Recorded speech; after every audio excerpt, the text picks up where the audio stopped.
अस्सलाम वालेकुम स्कॉर्पियोज, मैं हारिस अज़मी प्रोफेशनल एस्ट्रोलॉजर आपकी खिदमत में हाजिर हूँ इस हफ्ते की एस्ट्रोलॉजिकल रिसर्चेज लेकर। प्लानिटरी पोजीशन के एतबार से बहुत सारे इवेंट्स इस वक्त आपको सपोर्ट कर रहे हैं, बट कुछ चीज़ें ऐसी भी हैं जिनको अगर आप समझ कर चलें तो उससे आप अपनी लाइफ में जो नेचुरल डिस्ट्रक्शंस हैं, डैमेजेस हैं, रेजिस्टेंसेस हैं, उन्हें आप रिपेयर कर सकते हैं। इस वक्त प्लानिटरी पोजीशन में आपका रूलिंग प्लैनेट आपके 8th एंगल पर है। This is not a very good angle for the Mars, इसकी वजह से बहुत सारी एनर्जी सिर्फ लॉसेस को रिकवर करने में ही यूज़ हो जाएगी। इसकी वजह से बहुत सारी अपॉर्चुनिटीज़ बगैर प्लेजर दिए हुए, बगैर रिवॉर्ड्स दिए हुए हाथ से फिसल सकती हैं। बट ये लंबा टाइम नहीं, शॉर्ट टर्म प्लानट है, 6 हफ्तों तक के लिए चलेगा और उसमें से भी कुछ दिन गुजर चुके हैं, मतलब 2 हफ्ते गुजर चुके हैं। तो लेकिन फिर इसके बाद जो सीज़न शुरू होंगे वो प्रोडक्टिव होंगे। 2 साल में एक दफ़ा मार्स 8th एंगल पर आता है और तकरीबन 6 हफ्ते कुछ कमज़ोरी करता है। अब ज़रूरत इस अमर की है स्कॉर्पियोज़ के आप जो दीगर सपोर्टिव प्लैनेट्स हैं उनकी बिहाफ पर उनके फ्यूल्स को, उनकी जो एक फेवर्स हैं उनको यूज़ करते हुए अपनी ग्रोथ की कोशिश करें। अब देखें दूसरी चीज़ क्या है आपके लिए जो फेवरेबल है। सूरज आपके 11th एंगल पर है और 11th एंगल पर वो काफ़ी प्रोडक्टिव है। उसका अकेले का 11th एंगल पर प्रोडक्टिव होना मार्स की रिप्लेसमेंट बन जाएगा। तो उसके बेनिफिट सुनिए। एक तो वो जैसे मार्स जो कमज़ोरी कर सकता था जिस्मानी क़ुव्वत में, वो कमज़ोरी नहीं कर पाएगा, सूरज सपोर्ट करेगा। दूसरा, आपके अंदर जो डिसीजन की वीकनेसेस आ सकती थी आपके रूलिंग प्लैनेट की कमज़ोरी की वजह से, वो नहीं आएंगी, सूरज आपको सपोर्ट करता रहेगा। अब तीसरा फ़ायदा गैर मामूली है। ये जो अनएक्सपेक्टेड पॉजिटिव चेंजेस आया करती हैं, जिन्हें टपोरी लैंग्वेज में छक्का लगना कहते हैं, कि ज़रा सी मेहनत की बड़ी कामयाबियाँ मिल गई, ज़रा सी मेहनत की आसाइशें मिल गई, ज़रा सी मेहनत की फेम मिल गया। सूरज के 11th एंगल पर आने से स्कॉर्पियोज़ को ये एडवांटेजेस मिला करते हैं। एंड ये 22 अगस्त से यहाँ पर है 11th एंगल पर और तकरीबन 20 सितंबर तक रहेगा। सो इन्हीं 30 दिनों में तकरीबन मार्स ने भी इधर से निकल जाना है अप्रॉक्सीमेटली। तो आपको मार्स की वीकनेस तंग नहीं कर पाएगी। जो अदरवाइज प्लैनेट है, एक और प्लैनेट वीनस, वो आपके 10th एंगल पर है। एस्ट्रोलॉजिकल रूल्स के मुताबिक वीनस 10th एंगल पर 3 तरह के फ़ायदे फ्री में आसानी के साथ सिल्की वे में आपको देगा। एक एडवांटेज तो जनरल है जो सभी को मिलता है। Venus if the Venus is in good form, so you are emotional, you are romantic, you are वो जो नफीस आदमी होते हैं जो दिलचस्पी लेते हैं अपनी लाइफ स्टाइल को बेहतर करने के लिए, रूटीन सिकनेस से बाहर आते हैं एंड अपनी बेहतरी के लिए कोशिश करें। ये जनरल एडवांटेज सभी को मिलता है। ब्यूटी लविंग नेचर, जज्बाती कैफियत का प्लेजेंट होना, मौसम अच्छे लगना, इस तरह के एडवांटेजेस वीनस से मिलते हैं। बट स्पेशल वन क्या है कि एक तो वीनस 10th एंगल पर है। 10th एंगल पर वीनस अगर हो तो पार्टनरशिप बिजनेसेस फ्लरिश करते हैं, इंडिविजुअल वीकनेसेस रिपेयर हो जाती हैं जो कि बिज़नेस को किसी वजह से डैमेज कर रही हों।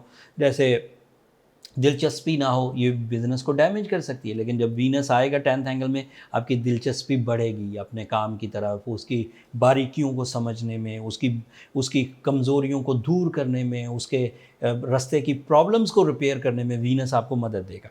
फिर इंडिविजुअल इसका एक 7th एंगल का ये आपका रिप्रेजेंटेटिव है। अगर वीनस अच्छा हो तो delay of marriage for the Scorpios repair हो जाता है।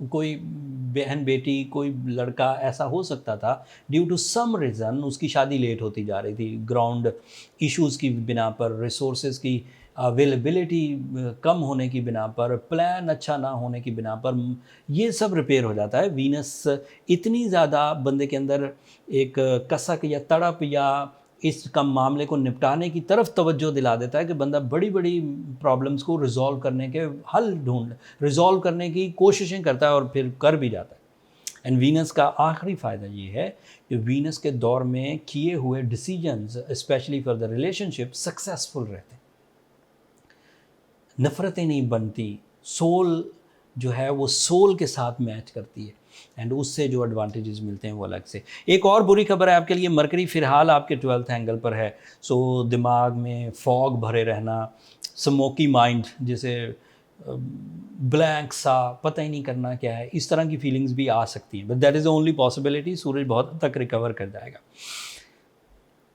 दो और भी प्रॉब्लम्स हैं स्कॉर्पियोज, उन्हें भी इग्नोर नहीं किया जा सकता। जुपिटर भी रेट्रोग्रेड है 6th एंगल पर एंड सैटर्न रेट्रोग्रेड है 4th एंगल पर। सो सादा लफ्ज़ों में Scorpios are on stake. Out of 7 planets 4 कमज़ोर हैं, 3 अच्छे हैं। अब वो 4 कमज़ोर हैं और हैं भी, उनमें से 2 लॉन्ग टर्म हैं, 2 शॉर्ट टर्म हैं, तो थोड़ा सा मोहतात रहना चाहिए स्कॉर्पियोज़ को। इस वक्त रूबी, ब्लू सफ़ायर, सूरज शम्स ज़रूर पढ़ना चाहिए। रूबी पहने या ब्लू सफ़ायर पहने, इस वक्त ज़रूरत है। अगर तो जैसे एक मिसाल देता हूँ, एक मोटी सी मिसाल है। अगर सर्दियाँ शुरू हो गई और आप उसके लिए कोई तदारक नहीं कर रहे, ठंड ही बर्दाश्त करे जा रहे हैं, कर सकते हैं, मे बी आपके पास एनर्जी हो, लेकिन ज़रूरत क्या है कि आप बहुत सारी सर्दी में जाके अपना काम करने की कोशिश करें, पेन फील करें एंड फिर कर भी ना पाएँ, वो इश्यूज़ में चले जाएँ, बीमारी में चले जाएँ, ठिठर जाएँ, बुखार हो जाए या कुछ भी। तो इसका मतलब है मौसम के थ्रेट या ये जो नेचुरल डिफ़िकल्टीज़ हैं, इसे आप क्यों फेस कर रहे हैं? या ख़ज़ां के मौसम में बीज बोकर बड़ी मेहनत करके उसे उगने की तैयारी कराएँ। बाहर में बीज बो दिए जाते हैं तो ज़्यादा मेहनत नहीं करनी पड़ती। ख़ज़ां में बीज बोए जाएँ तो बड़ी मेहनत करनी पड़ेगी ताकि रिज़ल्ट्स अच्छे आएँ। तो एक तो हल ये है कि थोड़ा वेट किया जाए, अगर अफ़ोर्ड किया जा सकता है। दूसरा हल ये है कि इसे काउंटर कर दिया जाए, क्योंकि ये ups and downs of stars, दिन और रात, सर्दियाँ और गर्मियाँ, अरूज एंड ज़वाल, ये तो अक्सर ही आते रहेंगे, कभी मरकरी की वजह से, कभी सूरज की वजह से, कभी। तो इनको ओवरकम किया जाए। एंड ओवरकम का जो इस वक्त साइंटिफिक सोल्यूशन है वो ब्लू सफ़ायर है, रूबी है, एंड जो मजहबी सोल्यूशन है वो सूरज शम्स है। बट इससे एवरेज सिचुएशंस रिकवर होती हैं। अगर आप सिवियरली सिक हैं तो फिर आपको अपनी पर्सनल कैलकुलेशंस की तरफ जाना चाहिए कि वाई यू आर सिवियर। बाकी अगर जनरली या एवरेजली कमज़ोर हो रहे हैं तो आप सिवियर क्यों हो रहे हैं, तो उसके लिए ये कैलकुलेशन के लिए नंबर नीचे चलते रहते हैं, आप इन पर रब्ता करके अपने लिए टाइम ले सकते हैं। बट वो फ्री फोरम नहीं है स्कॉर्पियोज, होपफुली आप अंडरस्टैंड करेंगे। ये कुछ दिनों का पैच है, आपको इस पर नज़र भी रखनी चाहिए और इसे काउंटर करने की कोशिशें भी करनी चाहिए। एंड साथ ही साथ अपनी साइड से जो एफ़र्ट्स हैं उन्हें भी इन्हेंस कर देना चाहिए, ताकि कोई बड़ी प्रॉब्लम आपकी ज़िंदगी को स्टक ना करे, आपकी कामयाबियों को स्टक ना करे, आपकी शोहरत को, आपके रिलेशंस को स्टक ना करे। अगर जनरली थोड़ा अप्स एंड डाउन्स चल रहा है, कभी बड़ी कामयाबी मिल गई, कभी एवरेज कामयाबी मिल गई, तो this is a professional recommendation.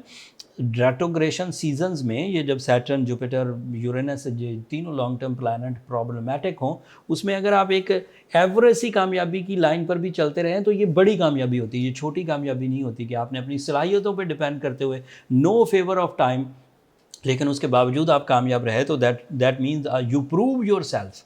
तो ऐसा अगर चल रहा है तो ठीक है, लेकिन अगर बिलो एवरेज चले गए हैं और रोज़मर्रा की ज़िंदगी चलाना भी मुश्किल हो रही है, तो then you need your personal calculations. That's all from my end Scorpios. अगर ये कोशिशें आपको अच्छी लगी हों, ये नॉलेज आप तक ज़रा सा भी फ़ायदा पहुँचा, इतना सा भी, तो अपनी दुआ में मुझे और मेरी टीम को ज़रूर याद रखिएगा। चैनल को सब्सक्राइब करना मत भूलिएगा एंड अपनी दुआओं में स्पेशली हमें ज़रूर याद रखिएगा। अगले हफ्ते तक के लिए अल्लाह ने के